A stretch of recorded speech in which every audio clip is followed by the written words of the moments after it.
بعد أيام من الشد والجذب والتضارب في المواقف والتصريحات من قبل المعارضات السورية، أعلن المبعوث الدولي إلى سوريا ستيفان دي مستورة عقب لقائه وفد المعارضة القادم من الرياض انطلاق العملية التفاوضية غير المباشرة بين الأطراف السورية.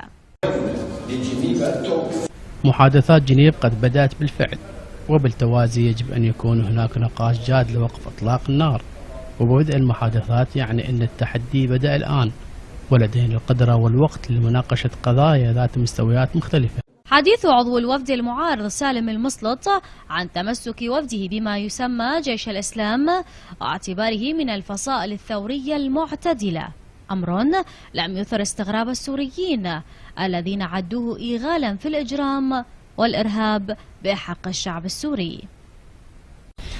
نحن نعلم من هو المجرم، فإذا رجعنا إلى صفحات الفيسبوك ليس بالضرورة أن نرجع إلى وثائق سرية أو إلى وثائق استخباراتية.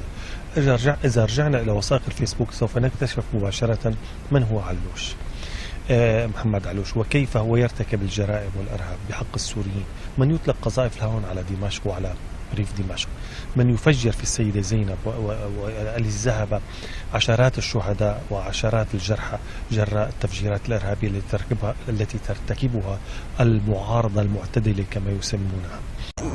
ما كنا متوقعين غير هيك منهم، ما كنا متوقعين. نحن بنعرف هن شو تفكيرهم، انا كمواطنه سوريه بالنهايه انا بعرف هن بعرف شو اللي هن عملوه. الممارسات اللي صارت مو نحن كاعلاميين او كناس عم نتفرج عليها من بعد، نحن ما في حدا مننا الا وبعيلته في شخص تضرر او استشهد. ومن المؤمل ان يشهد يوم الثلاثاء لقاءات ثنائيه بين دي مستورة من جهه والاطراف السوريه من جهه اخرى.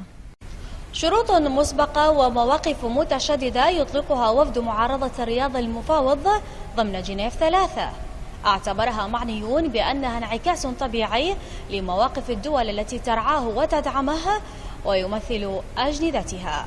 من داخل مبنى الأمم المتحدة في جنيف، مروى الرباعي، العالم.